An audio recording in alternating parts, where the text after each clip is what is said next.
Hello, welcome to the next installment of the Andy Warhol and the old Razzle Dazzle. This is your pal Mubbo here today, and we're going to take a look at Tuesday, November 30th, 1976. But before we do that, as in every video, I have a PFA, that's a plea for assistance. If you have any information leading up to the arrest and indictment of the person or persons responsible for my uncle's murder, on October 5th, 2011, this happened on Green Street in Elizabeth, New Jersey. My uncle Charles Pancheri was stabbed to death in his kitchen and left for dead. It is currently a cold case, but when I spoke to the detective, he told me that if new information were to come in, they would gladly reopen it. If you have any information, you can call the Crime Stoppers tip line at 908-654-TIPS. That's 908-654-8477. Or you can go to their website at www.uctip.org. So that's www.unioncountytip.org. And thank you very much for any information. So we're going to take a look at Tuesday, November 30th, 1976. And I forgot to bring my drink. Hold on one second. Now, this particular diary entry was a very small entry. I think it only took up 2 paragraphs. So I thought maybe it would be fun to take a look at Andy's shopping habits, and I'll be quoting from a book that I just finished reading, and I'll introduce that after the diary entry.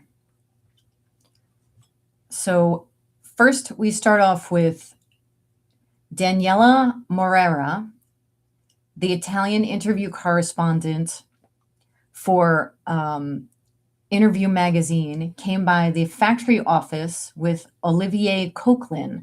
Now, these are some photos of Diana Morera. You can actually sign up for Interview Magazine. They have a digital version available. All you have to do is just sign up with your email address, and you'll be able to get some pretty cool interview issues that come out. So she showed up at the office with Olivier Coquelin, who's this guy right here. He's a nightclub owner and a promoter in Manhattan. Coquelin was named the Disco Daddy, and he's been credited with opening the first American discotheque called Le Club, and it was located at 416 East 55th Street in New York City. And right here where this little red circle is, that was actually the entrance to the nightclub. So you just went in right through there. The nightclub attracted many elites like the Vanderbilts and the Kennedys. The club later moved to East 58th Street, and then in the 1990s, it relocated to the Waldorf Astoria Hotel. Coquelin then opened a popular nightclub called Hippopotamus in East 54th Street, and celebrities like George Plimpton, Jackie O, Edward Kennedy, and others were attracted to the 2,400 square foot dance floor. By 1977, Hippopotamus moved to East 67th Street, where a Brazilian-themed nightclub was added to the second floor. And this was mentioned in the Bob Colacello book, Holy Terror. So you can see here some matchbook covers. If you want to, this is their Facebook page, if you want to go take a look at that. And I was able to find one picture from the Hippopotamus nightclub. When Coquelin visited Andy this day in 1976, he invited Andy to Haiti for Nina Farmanfarmian and Chris Isham, a wedding that would take place for those two in January 1977. This is an article from the New York Times. Also, I just wanted to point out, as always, I do not claim to own any of the pictures or articles. And when I have the sources, I will quote them. So this is an excerpt from a New York Times article, just stating the announcement of the wedding. Let me see here. Nima, who's right here, this is the only picture I could find of her. Nima was the daughter of 2 artists, and Chris Isham was responsible for organizing the major network interview with Osama bin Laden. So Nima here is actually an artist, and this is one piece of our artwork. She has her own website if you want to go check it out. And And here's a picture of Andy taking a photo of Nima and somebody taking a photo of Andy taking a photo of Nima. And this is Chris over here, Chris Isham. Chris also broke other major stories like exposing security threats at United States airports and insurance fraud from Hurricane Katrina and secret tapes of Saddam Hussein. It is also revealed that Isham was a confidential informant for the FBI in the 1990s. Andy then says he doesn't want to talk for too long because he wanted to get over to Bloomingdale's before it got too crowded. And it was about a 12-minute walk from 66th Street to 59th Street. So I started thinking, was Andy walking in New York City? But then I started thinking about the weather, and it's the end of, November. Maybe it's cold, so Andy probably took a taxi. But this is where he would have started off at 57 East 66th Street, and then Bloomingdale's is right here, basically like around the block. And that's it for the diary entry. There's nothing else. So I wanted to go over some of Andy's shopping habits, and it's actually going to be from this book right here, Holy Terror. And there's Andy. And if you want to read along at home, if you have this book, we're going to be looking at page 325. We're going to start on page 325. I'm not going to be reading directly, but I am going to be directly quoting. All right, so Andy's shopping routes. Bob would receive a call from Andy saying, "Wake up, Bob, it's time to go shopping. My ship came in." And that was Andy's, he would always say that, like, "My ship came in, Bob, now we're going to be living on Easy Street." He loved to always say that. So Andy collected Fiesta ware and cookie jars. Now, these take up a lot of room. Like, these cookie jars are just insane. Like, you can't pile them on top of one another because they're made out of very, delicate porcelain, and they'll chip and crack. So Andy had these cookie jars like all over his house. So he used to go shopping with an art dealer named Ivan Karp. Now, Ivan here had the foresight to start collecting pieces and architectural ornaments from older New York City buildings that were being demolished. Ivan started Anonymous Arts Recovery Society, which had about 100 dues-paying members. The money from the dues was used to bribe foremen to let them take pieces that interested them. Usually the objects they were collecting were able to be bought for between $5 and $20. The group was able to obtain a letter from then Major Lindsay giving the group permission to collect objects without police intervention. One person who assisted Ivan in finding objects around New York City was Al Hansen. Now, we talked about Al Hansen in the very first video that I did called Who Would Shoot Andy Warhol? Now, Al Hansen is also the singer Beck's grandfather, and his daughter was B.B. Hansen, who was one of Andy Warhol's very early superstars. She was also a model.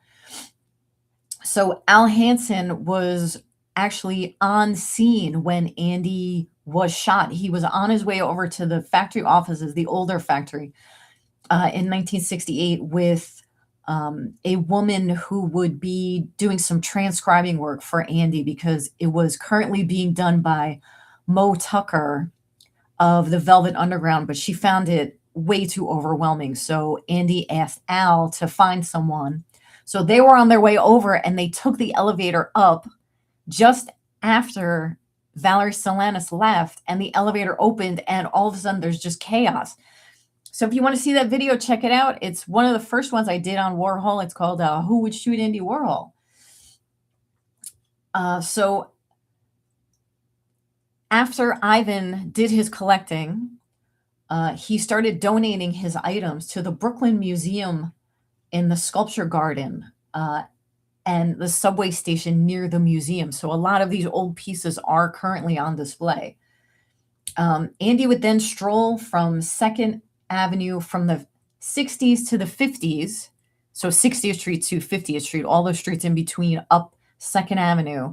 And I tried to find a picture of it, but I could just find random pictures of like New York City. Like here's one of 2nd Avenue, and here's like what the shopping district would have looked like.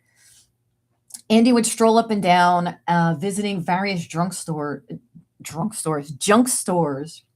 One shop on this route was called Sarsaparilla, and it's no longer there, where he bought hundreds of painted frames and acetates of Walt Disney characters.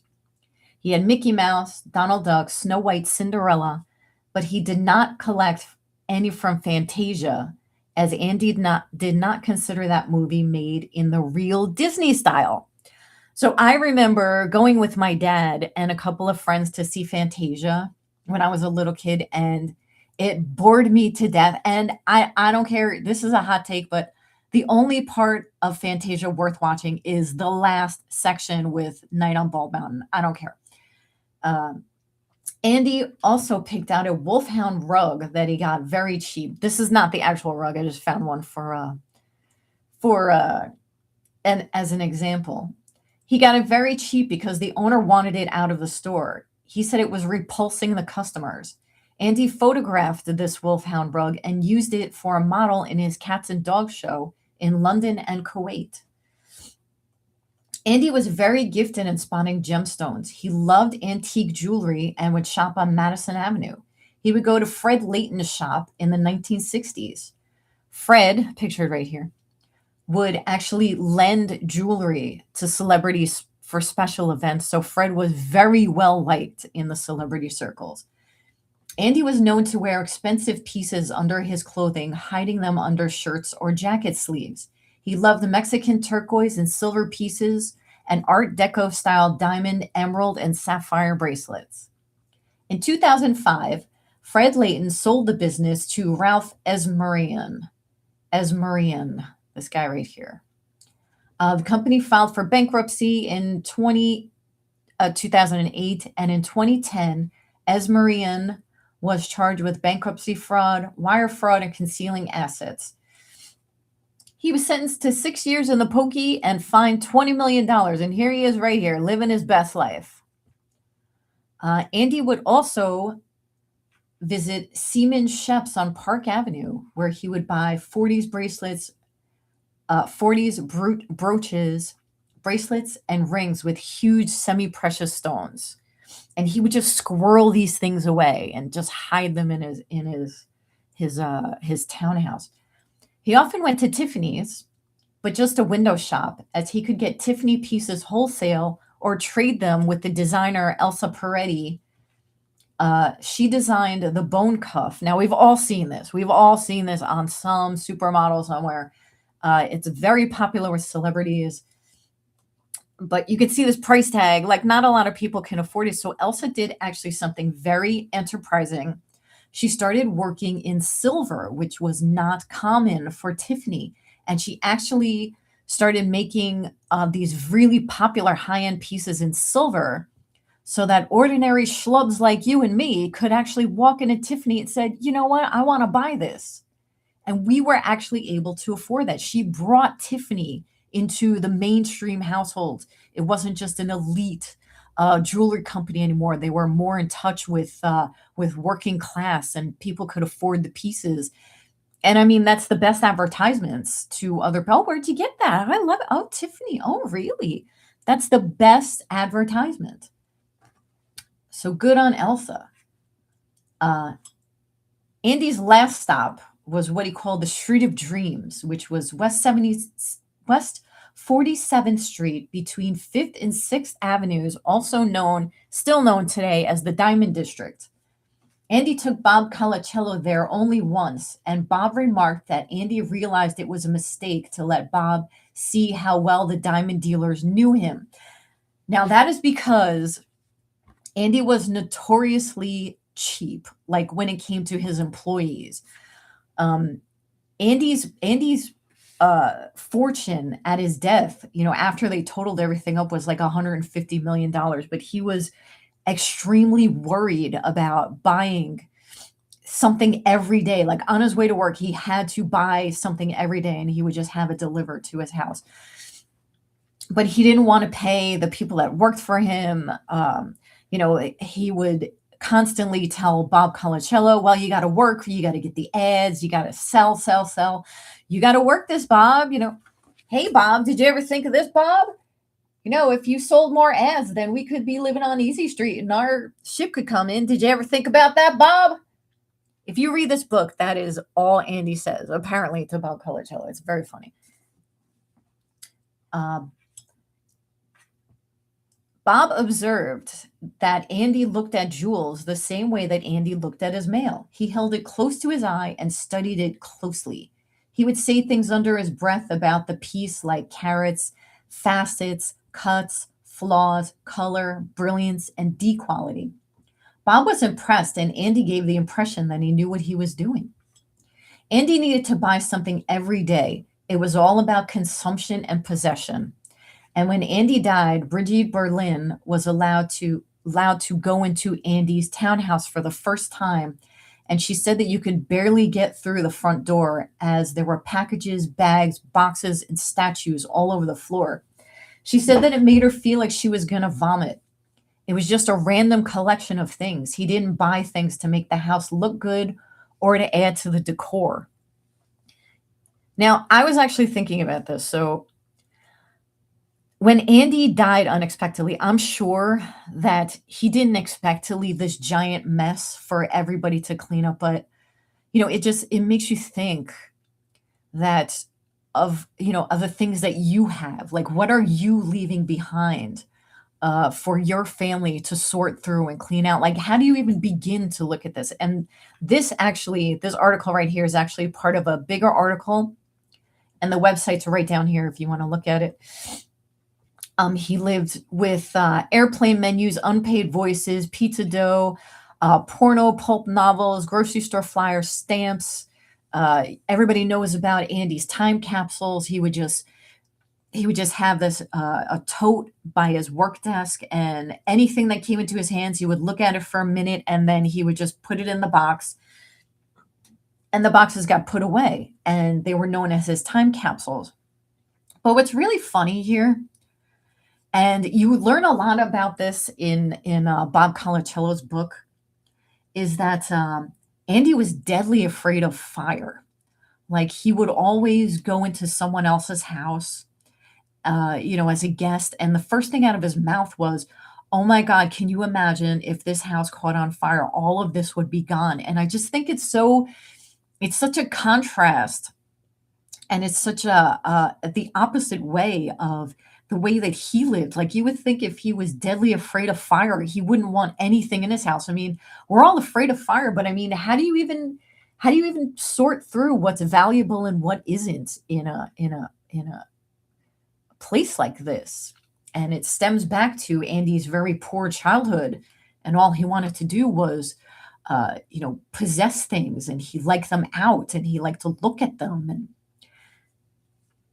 and he liked to live among them, and they gave him a sense of accomplishment. But can you really feel accomplished in something like this? I mean, when he was seeing an actor named John Gould, John actually moved into Andy's house, and John had his own separate bedroom, and none of Andy's stuff was in there. Like, he set that aside just for John. Like, I think he knew that he had an issue. But I think it's something that he lived with his whole life. The second he started making money, he just wanted to consume and possess. So the word to the wise, as much as I hate to use that expression, and I've heard this a few times, is don't let your possessions possess you. And there's that lady on TV, and she says, if this does not spark joy, then get rid of it. But it's very hard to do. It's very, very difficult to let go of the things that you find valuable. But who else is going to find this valuable? Like, there's that meme going around where there's a young lady and her older mother looking at like a cabinet, and I meant to pull it, but I forgot, where she's looking at a cabinet of like tchotchkes and little statues and things. And the mom's like, one day all of this will be yours. And the child was like horrified that like all of this mess is going to be hers now to deal with. Like, you don't want to do this to your family. So yeah, don't let your possessions possess you. And if it doesn't spark joy, like, work really hard to get rid of it. And honestly, that's it for this Andy Warhol video. It's a very, very short one. So this day in history, there wasn't really all that much going on. We have the first appearance of a notable Peanuts strip comic joke involving a grenade in a they say in a French kitchen, but I think it really just is Napoleon. And I just want to say RIP to Sneppy. If you were lucky enough to see Sneppy around on Facebook, RIP Sneppy. He got pulled for a copyright infringement, and we won't be seeing any more Sneppy comics. You can go check out Sneppy. I'm sure he's still around, but yeah, barely drawn Snoopy named Sneppy. And if you know, you know. Cyclops